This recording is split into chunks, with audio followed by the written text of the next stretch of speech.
let you go. What's up, everybody? Bradley Flowers here with this week's episode of Centers of Influence, the podcast where we interview cool people in Mobile doing cool things. And I don't know that there's anybody else in Mobile doing anything cooler than this man right here, Mr. Doug Kiker. How you doing, man? Pretty good, pretty good. Good to see you. Yeah, thank you. I feel pretty cool. Yeah. I appreciate you. Coming here, man. We're really happy to have you. No problem, buddy. For the three people watching this who have no idea who you are, tell them who you are.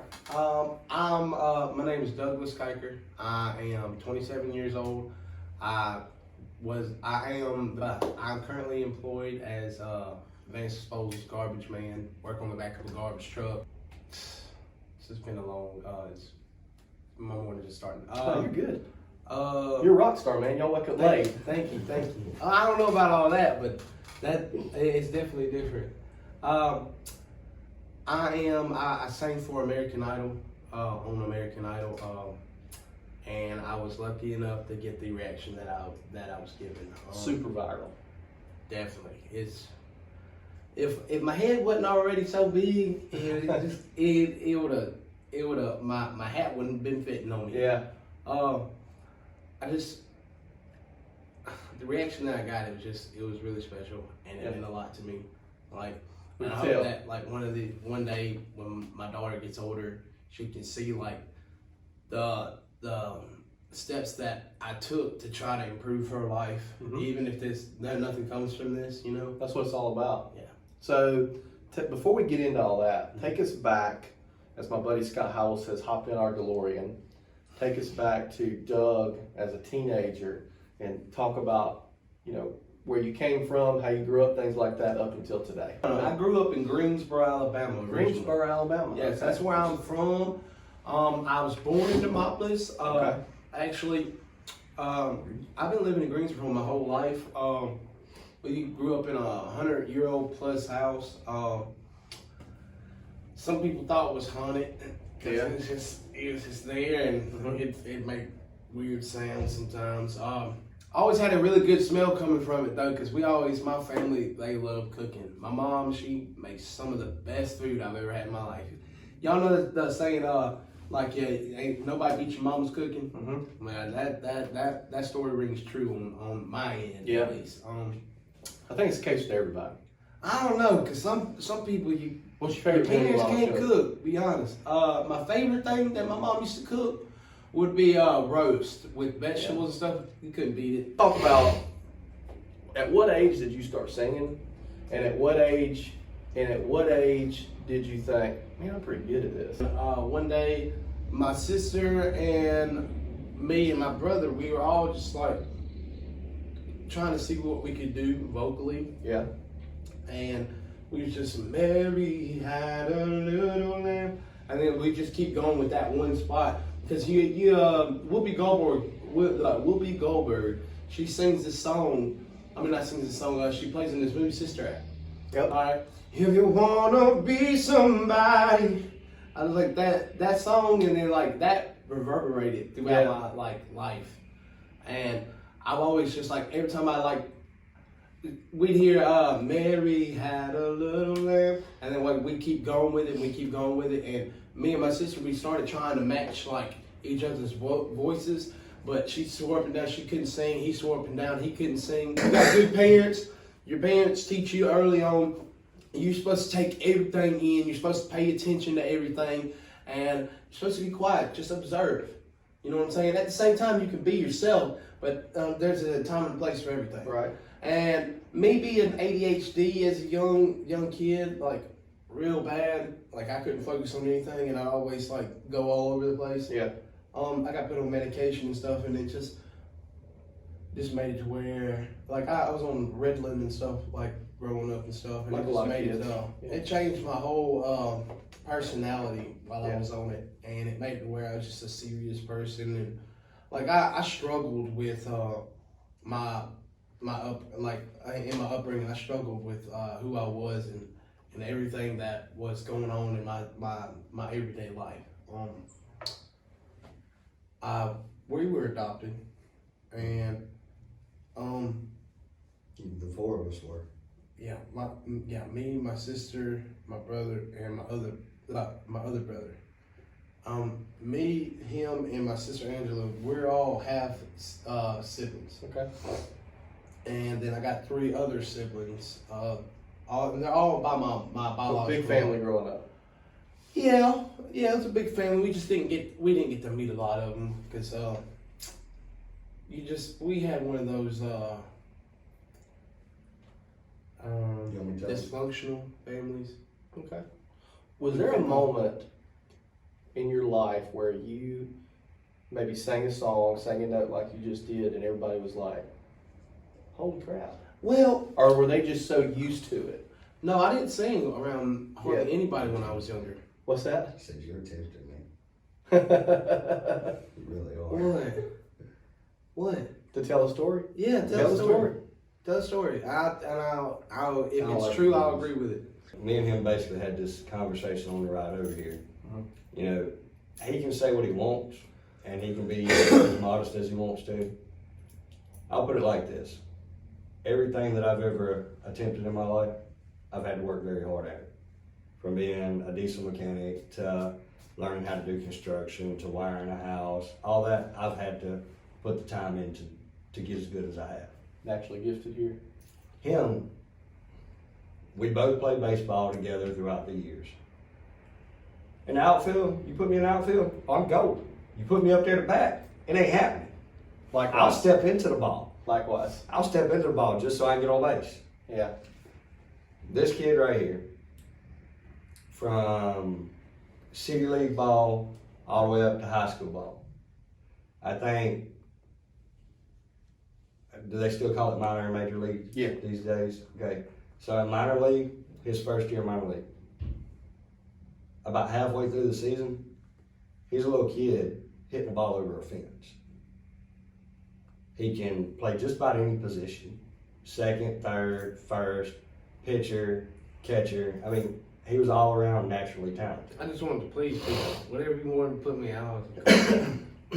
So for him to say that he was discouraged and all that, the boy is naturally talented. He's naturally gifted. If I had half of the natural talent he had, I'd be unstoppable. Mm-hmm. Being in the major leagues. Exactly. I mean, that's where I'm at. Yeah. I mean, he's being modest. He has more potential.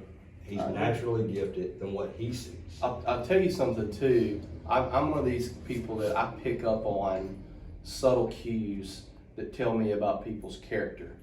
Little things you do. I think little things you do throughout the day lead up to bigger things. Yeah. You know, little problems are going to lead to indicate bigger problems. Little good things indicate bigger good things. And he called me, I think 3 times on Saturday, just to make sure he wasn't supposed to be here on Saturday because we talked on Friday. I'm just making sure because he didn't want to let me down. And while that's funny, that tells me a lot about your character.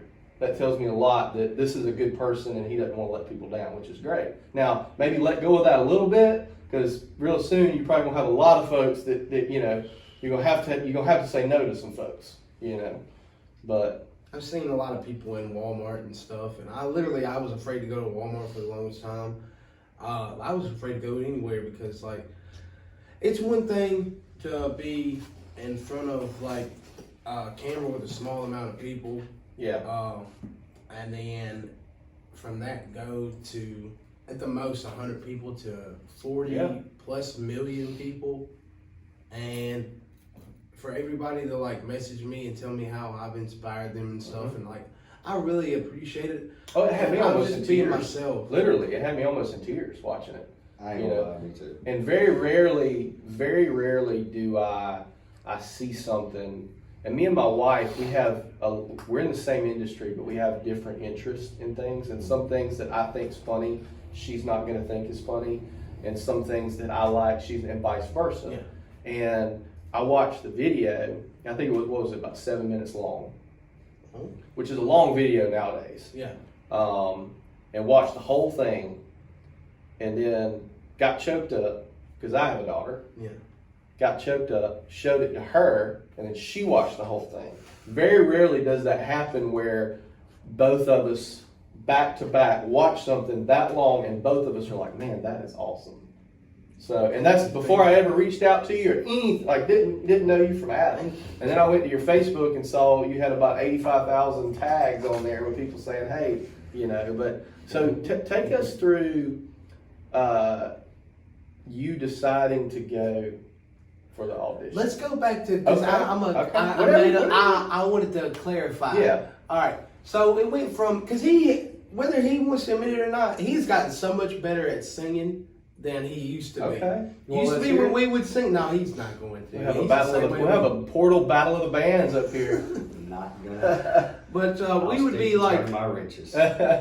we grew up with little means, but we made the most of what we could. Yeah, absolutely. What we had, you know, we had a loving family. We just always had what we needed. Yeah, we always have what we needed. That's real. That's real. that's as it can blessed get. compared to a lot of folks. That's real. I'll add to that if you don't mind. Go ahead. You know, our mom and dad, They what busted most their people would butts, call man. them our grandparents, Okay. but our mom and dad, you know, they didn't have to do what they did. You know, they took us in when Nobody else wanted essentially us. our real mother Nobody else wanted could us. care less about Yes. us. If you ask me, I mean, You grow up I with felt that. the same way for 29 years. You know, we had an awesome mom and an awesome dad who did what most 90% of people on this earth won't even do anymore. Uh-huh. You know, it's because of them, the way we are. You know, and I call my daddy at least once a week and thank them for everything, because if it wasn't for them, I wouldn't be down in Mobile having the life that I have. Yeah. I'm asking you this question. How proud are they right now? To see my brother commit to something that he's naturally gifted at, I would say that, you know, matter of fact, we actually talked about this last time I talked to them. You know, they're talking about they can't even go anywhere out in public right now, you know, because everybody's like, is that your son? Is that Especially in the your community, son? I'm sure. Exactly. Yeah. And, Y'all need to take a little trip here soon where ain't nobody around. yeah. You know. Well, so, you know, I told him, I said, you know, I really am proud of him. You know, I'm the only family he has in Mobile besides his daughter and his fiance. You know, so me being an older brother, I'm always going to look out for him Yeah. and try to do what I think is best for Yeah. him. But, I mean, to answer your question, my parents are really, really proud of him. Yeah. You know, coming from the small town we grew up in, you know, coming from biological mother, not even taking the time, to having the family that we had, and for him to be in the spotlight that he's in, you know, they can't be more prouder of him. Yeah. You know, it shows that their parenting worked. Start and pay off. And I think too, man, we don't, you know, whatever you do with this, coming from humble upbringings, a lot of folks would look at that as a disadvantage. I look at it as an advantage because you can fight. And, and no matter what happens, What we grew up doing. what happens, you're like, this is amazing, you know? So take us through the process of deciding to do it and Okay. that. So I was from day to day, I was just dumping K in the can and Singing on the back of the garbage I truck. was singing on the back of the garbage truck. I was all the time, and like sometimes like I'd sing all kind of songs. Be like, we're not gonna go into specifics. Yeah. But when they I had this one person in Chickasaw. Apparently their septic tank or whatever busted or something, and they filled their garbage can to the brim, literally to the brim of human feces. And that was the day where I was just really try to look at the positive side, Like, I can't do this forever. but mess happens. Yeah. When I go to put the garbage can on the tipper to dump it, let's just say Didn't have a good day. didn't have a good day. And I just started singing, trying to get over my woes. Like, oh Lord, take me now. God, smells like Ooh. and just start singing, and I keep going, because this is one of them few times you're like, man, I wish it would rain. You ever had some smell, you like, Yep. it won't go away. But I started singing, and I think I was singing a sad song. It just popped up in my head, and I dumped the can in this one moment, and she stopped singing. She says, do you know how good you are? I was like, yeah, I'm pretty good garbage, man. She's like, no, you have an amazing voice. I was like, thank you. That's very nice of you. I didn't think much of it, because I was just like, hey, I mean, I've always Been told that your whole life, probably. not really. Okay. I really haven't. I've had a few people tell me, hey, you got a nice voice. Like when I was younger, I tried a talent show with Miss Cabell. She encouraged me to do it. And it was a horrible experience, but at the same time, I'm glad that I did it. Yeah. Because I went up there a cappella, didn't have a clue what I was doing. And I sang it so much better. You know what it is? When you're not nervous and you're just feeling the song, it sounds amazing. Like, you know you're doing everything right. But when you are scared and, like, things start tightening, you don't even know you have, like, and they're, like, it's just, you feel constricted. Your whole body feels constricted. Mm-hmm. And you start singing, and then you get up on stage, and you start singing all these people. And, like, you know they're going to judge you one way or the other. It's going to be, there's a fact of life, all right? And you just, all that, I can't get out of my head, and I was like, you know what, I'm just gonna sing it. And then you start singing it, and I did terrible, if we're gonna be honest. But it's whatever. This is an audition, or no? This is a talent show when I was real young, and it wasn't like a reward or anything. I was just doing just a fun school thing, yeah. This is one of the few times like they had something like that, and I always wanted to do like drama class or whatever you want to call it. Mm-hmm. We didn't offer that. They didn't have that in school. They didn't have singing. Nothing at all. All right. So it led from that. All right. So when I started singing, when the lady told me I should go try out for American Idol, all right, I was like, oh, thank you. I'll definitely. This lady in Chickasaw. Yeah, lady in Chickasaw. Well. Crazy. Later on that day, I get home, and Valerie, my fiance, she says to me, you know they're hosting auditions. No way. Bill for American Idol. No way. Yeah, and she's like, now Doug Kiker, guess what that day is on? I was like, what? Your birthday. I was like, what the heck? It's God saying you need to do this. That's a slap in the face. I go from smelling feces to smelling the roses. Mm-hmm. All right, and she's like, if that don't signify that you should go try out, then you can't get a bigger slap in the face on something like that to get you to do right. Is he laughing? I don't got a clue. I'm not laughing. Well, I did it. I went with so we was like, all right, so I was this will. a big audition, or was this like a preliminary? No, this was just a preliminary. Okay. All right, I went and did it. Didn't do good. I sang the first song. I think I did that first song pretty good. I was feeling it, but then I got asked to sing another song. That's like, oh Started God. tightening the pressure on you a little bit. Yeah, I went from like, you know what, I got this, to, oh God, I got this. You know what it is? I played golf in college, and whenever you were just out there playing golf, free and easy, no big deal, you would always play better than when you're in a tournament. Exactly. And what would happen is you would have 2 or 3 good holes, and then you would be like, oh, I'm probably in the lead. And it's the feeling of, the feeling when you're driving down the street and everything's good, and then you see a police officer in your rearview mirror, even though you ain't doing nothing wrong, you tighten up, and and things are different, and things move a little bit more. Yeah, that's the same feeling, isn't it? Yeah. You just saw. So you didn't do as good. I didn't do as good. Okay, so what happened after that? Well, I got some positive feedback from the person that I talked to. I'm not going to go into specifics. Okay. But so, it gave me on like a new surge of like, okay, I can do this. Like, I'm going to give it another shot. I believe.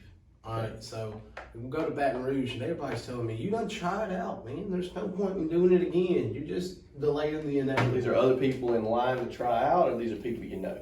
people I know. Okay. All right. And I was like, you didn't try it, there ain't no point in doing it. All right. So I was like, no, I didn't give it my best shot. I could have sounded so much better. When I'm in the shower, when I'm singing, it sounds pretty awesome. It's got good acoustics in the shower. Yeah. I'm like, ooh. Yeah. Well, I went to Baton Rouge, and I was the first of 13 people there. We got there early in the morning. And we filled out all the paperwork and everything, and got everything. Everything was copacetic. Everything was good to go. Well, I'm in the line, and I'm just moving around trying to loosen up my body because everything's starting to constrict again because it goes from a few people to hundreds of people, and then the line just gets ridiculous. Mm-hmm. So I was like, no, I don't care, whatever. I'm gonna get through this. So I start dancing around like I'm about to go into a fight, just trying to loosen everything up. And the producers, I could see in their eyes, were like, what the heck is this guy doing?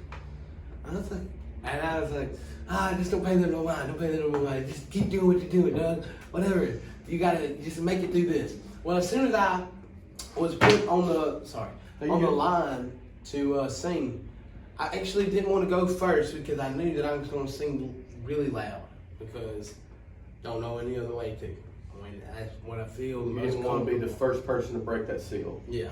Okay. So I got in the last of the line, and everybody else, they sounded good, but just like me, they had nerves.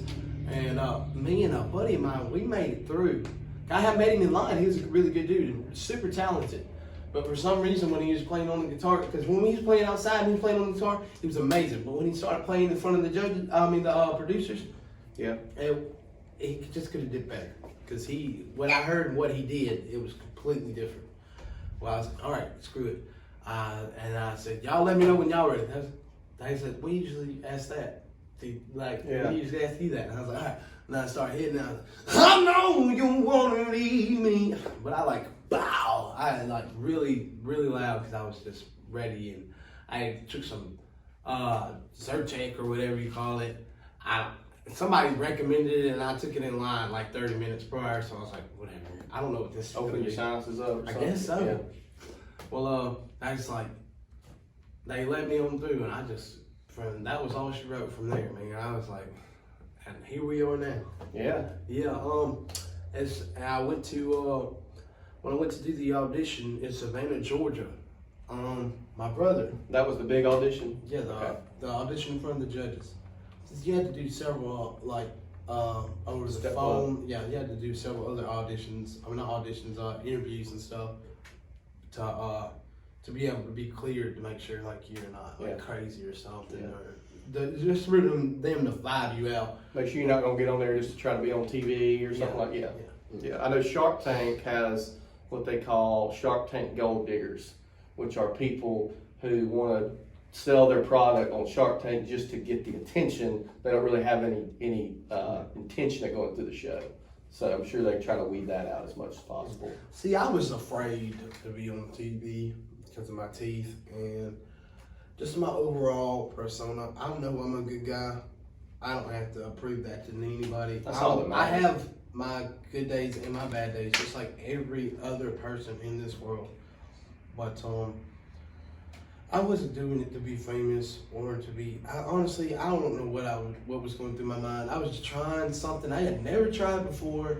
I was trying to open up to who I am as a person, and hopefully somebody would see something in me that I didn't even see in myself at the time. And so you're doing it to talk about your daughter. You're gonna get me crying in here, but let's talk about wanting to prove to her what you talked about on there. So, Eliana Elizabeth Kiker, she is my pride and joy. Literally, she's learning words right now, and she gets really good at them when she decides she wants to. But she's like her mama. She be ready to, if you ain't doing what she wants to, she's gonna catch a fit. And she do it so cute, just like her mama, that you just gonna do what you're told. And it's like, no 2-year-old is supposed to tell you. You're supposed to tell the 2-year-old. Well, that ain't the case with her.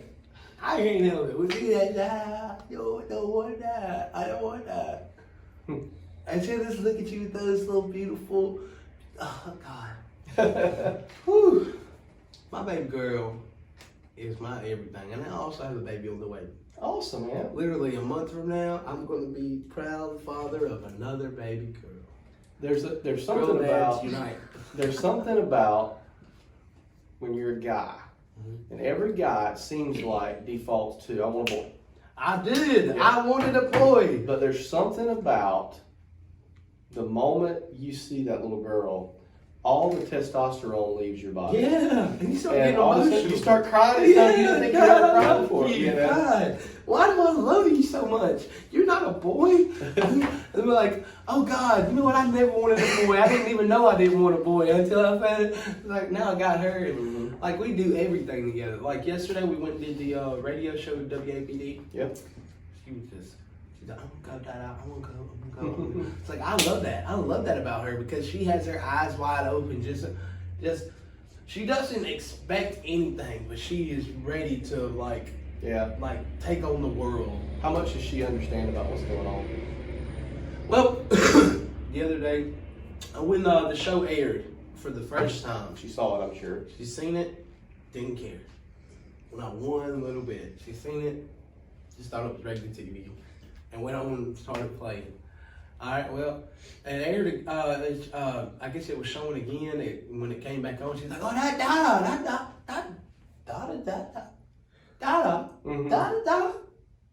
Hey, wait a minute. That you, Dada." I was like, "I guess so. I'm right here." She's like, she just had that confused look on her. It's like, how did that happen? Like she's 2, so she can't understand. You know what I'm saying? But when that happened, and she just like, that's Dada. She's like making a big deal about it and stuff. And like now, like wherever we go, like one minute she'll be her outgoing, amazing self, and then she'll be her little cute, little shy self, and just doesn't want to open up. And you gotta earn her love. Yeah. And so people, they are willing to fight for it. They're like, whatever you want me to do, I just want Just you to to get your- smile get at your me and let approval. me hold you. There's 2 things I love about your story. One, proving to your daughter that anything's possible. Yes. And the second thing is, which we haven't touched on, is I think, and I may not be wording this correctly, I may not be saying it exactly how I want it to sound, but I think America needs a really big dose of the working man. And I absolutely love when Luke Bryan pulled you in and said, hey, let me show you what a working man's hands look like. So much to be said about the values, the ethics, the persona of the working man that I think we need in this country right now. And that is, other than the daughter part, that is my favorite part about the whole thing. I agree. Not that that's who you are, but I am a hard-working man. No, well, not saying I'm not saying that defines you. Yeah. But I think that you personify that in such a good way. Don't you agree? I do agree. Yeah. I do agree with that 100%. I've been working my whole life. When you ain't got much, you make do with what you got. And I don't always have a strong back. That's right. I'll tell you what, willingness to work. I will work for whatever I need to do to get to wherever I need to go. Hard work is the great equalizer. I love it. It doesn't matter how untalented, talented is the person who works the hardest is always going to win in the long run. Definitely. I So, agree. last thing, Mhm. hit us with a note. All right. Make sure nobody's on the phone. Don't let nobody's on the phone. Well, go ahead. I can sing anything I want to. Anything you All want right. to. Whew, let me stand up. And then I touch down. I stand up and I touch down. All right. Is it on the camera? All right. Yeah. I'm gonna swing from the chandelier, I quit. That wasn't good. Great job. No, that's awesome. Oh, God. Yeah, I wasn't warmed up. You're good. No, that's awesome. Do another one. Yeah. All right, I'm not worried about it. I know you wanna leave me, but I refuse to let you go. If I have to beg you, God, I quit. He's got an audience out there. All right, Doug. I appreciate it. Appreciate you. Absolutely. God bless you, Thanks, man. Yeah. You love. You ever need anything from me? For sure, man. Yeah. God bless you.